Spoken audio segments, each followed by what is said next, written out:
तो वहीं जयपुर से बड़ी खबर आ रही है। कर्णी विहार में फायरिंग की खबर है। युवक के हाथ पर गोली लगी है।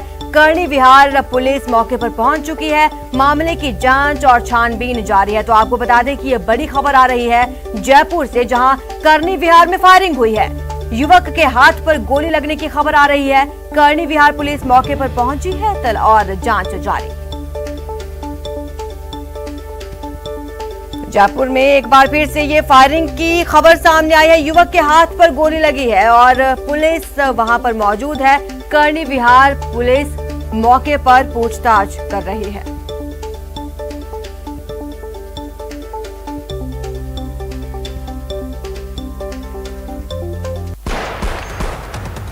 चलिए अब आपको लेकर चलते हैं पश्चिमी राजस्थान के प्राचीनतम किलों में से एक पोकरण के मशहूर बालागढ़ किले में, जो अपने गौरवशाली अतीत को अपने में समेटे हुए है। बालागढ़ किले की गौरव गाथा, किले का आस्था कनेक्शन, पोखरण का रेड फोर्ट। थार रेगिस्तान के बीच पोखरण का ये भव्य किला सदियों से अपनी गौरव गाथा को बयां करता आ रहा है। इस किले के दरो दीवार में दर्ज है सुनहरा इतिहास।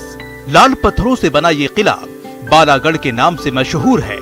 बेजोड़ गुंबद और लाल पत्थरों की बारीक नक्काशी से इस किले की अपनी अलग पहचान है। ये किला अभेद रहा है। यहाँ लगे शाही तोप इस किले की शान को बयां करता है। यही वजह है कि इस भव्य किले का दीदार करने के लिए देसी विदेशी सैलानी यहाँ बरबस खींचे चले आते हैं। ये किला लोगों की आस्था से भी जुड़ा है। किले के अंदर बाबा रामदेव का मंदिर बना है। मान्यता के मुताबिक बाबा रामदेव के मेला के दौरान यहाँ श्रद्धालु आकर मन्नत का धागा बांधते हैं, तभी उनकी यात्रा पूर्ण होती है। लाल पत्थरों से ये किला निर्मित है। देश विदेश के पर्यटन भी यहाँ किले को देखने आते हैं और बाबा रामदेव के भक्त बाबा रामदेव की समाधि दर्शन के बाद पोखरण के लाल किले के अंदर मंदिर है, उसके दर्शन के बाद ही अपनी यात्रा को पूर्ण मानते हैं। पोखरण के लाल किले की कई प्रकार की विशेषताएं हैं। निर्माण मालदेव ने करवाया था। मालदेव जोधपुर के राठौड़ थे। जब वो जैसलमेर जाते थे तो जैसलमेर से जोधपुर से जैसलमेर के दौरान वह पोखरण पर रुकने विश्राम करने के लिए इस किले का निर्माण करवाया गया था। इस किले का इतिहास रहा है कि यहाँ अभी तक किसी ने भी इस किले को जीता नहीं है। ये इस किले की अभी तक खासियत रही है। सुपटल पर अंकित परमाणु नगरी में बना बालागढ़ दुर्ग अपनी वीर गाथाओं को संजोकर अजर और अमर है। यहाँ पर वर्षों पूर्व राज परिवार का शासन था। राव मालदेव ने इसका निर्माण कराया था। देश विदेश के साथ विदेशी सैलानी भी लाल पत्थर पर बनी नक्काशी को निहारने के लिए यहाँ पर आते हैं। कई बॉलीवुड फिल्मों की शूटिंग भी यहाँ पर हो चुकी है। ये लाल पत्थर से बना दुर्ग दिल्ली के लाल पत्थर के दुर्ग बनने के बाद दूसरा दुर्ग है। आइए अब आपको बालागढ़ किले का पूरा इतिहास बताते हैं।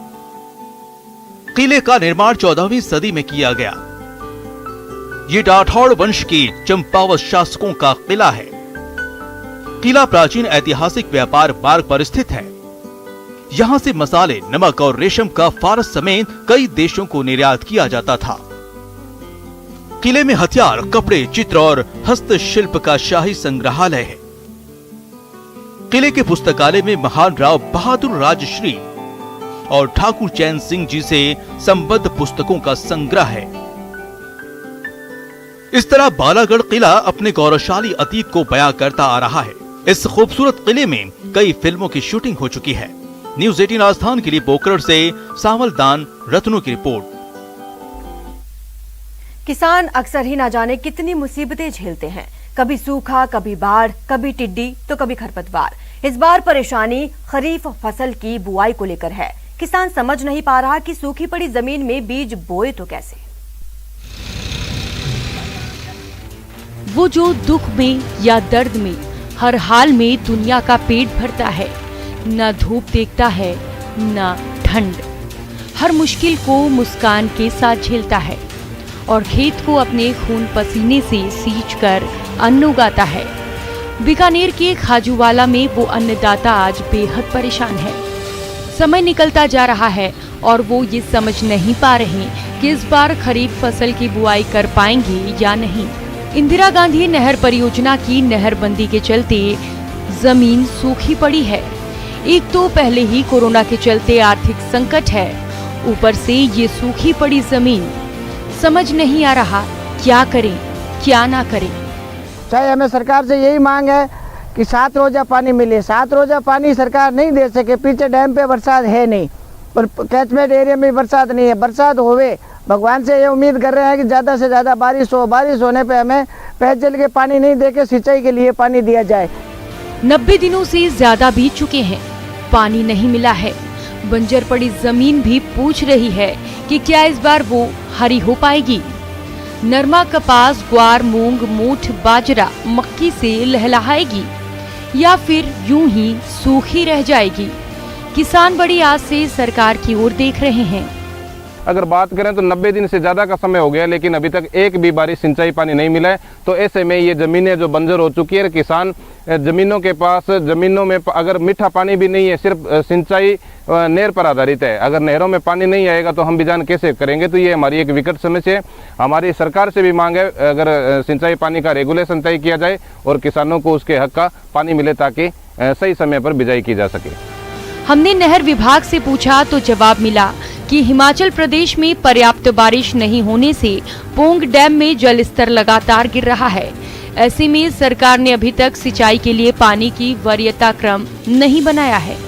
इसमें नहरों के पानी की स्थिति तो अभी एकदम क्लियर नहीं है, परंतु जून तो हम पानी देने की स्थिति में नहीं रहेंगे। और क्योंकि पीछे डैम हमारे पिछले सीजन में एकदम खाली हो गए थे और इस बार भी अभी तक कोई अच्छी बारिश नहीं हुई है, इनफ्लो बहुत कम है। तो कैचमेंट एरिया में बारिश होने के बाद और डैम में थोड़ा सा पानी की स्थिति सुधरने के बाद हम खेती के लिए पानी दे पाएंगे। खाजूवाला का ये एरिया कृषि आधारित है। पहले ही कोरोना ने यहाँ आर्थिक कमर तोड़ दी है। अब अगर सिंचाई के लिए पानी भी नहीं मिला तो फिर यहाँ के अन्नदाता का भगवान ही मालिक है। बीकानेर से न्यूज़ 18 के लिए विक्रम जागरवाल की रिपोर्ट। नेटवर्क 18 और फेडरल बैंक संजीवनी गाड़ी भारत के कोविड प्रभावित जिलों में जा रही है। वैक्सीन के लिए जागरूकता फैलाने की हमारी इस मुहिम को आप भी अपना सहयोग दीजिए। चलिए आपको दिखाते हैं संजीवनी गाड़ी अब तक कहां-कहां गई और आज कहां है।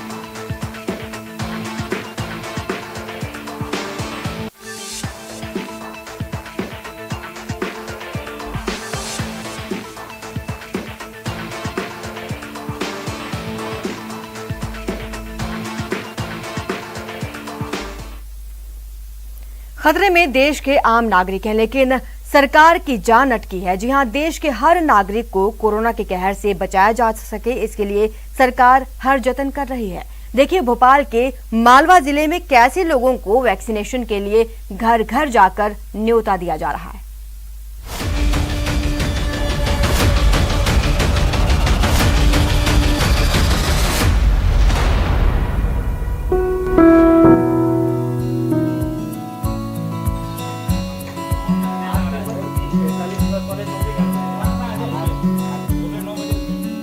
लोकतंत्र में सबसे महत्वपूर्ण लोक है और सरकार भी सच को बखूबी समझती है। यही वजह है कि केंद्र हो या राज्य सरकार, देश के हर नागरिकों को टीका देने का भरपूर प्रयास किया जा रहा है। भोपाल के आगर मालवा जिले की ये तस्वीर ही देख लीजिए। यहाँ वैक्सीनेशन के लिए लोगों को घर घर जाकर उन्हें पीले चावल देकर टीका लेने का न्योता दिया जा रहा है।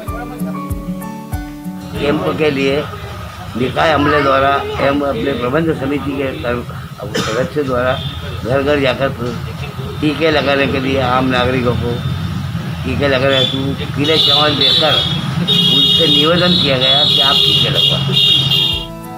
दरअसल आगर मालवा जिले की सुसनेर में कोरोना की दूसरी लहर ने बेहद कहर बरपाया था। यहाँ संक्रमितों की बहुत बड़ी तादाद सामने आई थी। बावजूद इसके स्थानीय नागरिकों में टीके को लेकर उत्साह देखने को नहीं मिल रहा था, जिसके मद्देनजर नगर पालिका की टीम सीएमओ सहित घर घर जा रहे हैं और लोगों से वैक्सीनेशन कैंप आने की अपील कर रहे हैं।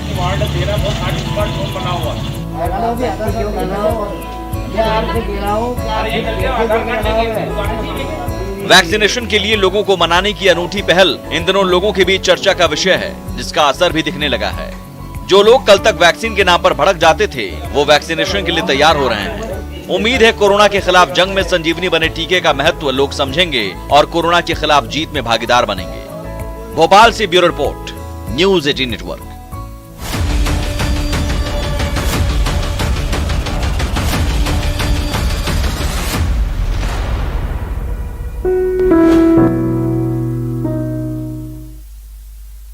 फिलहाल इतना ही। आप बने रहे हमारे साथ और देखते रहिए न्यूज़ 18 राजस्थान।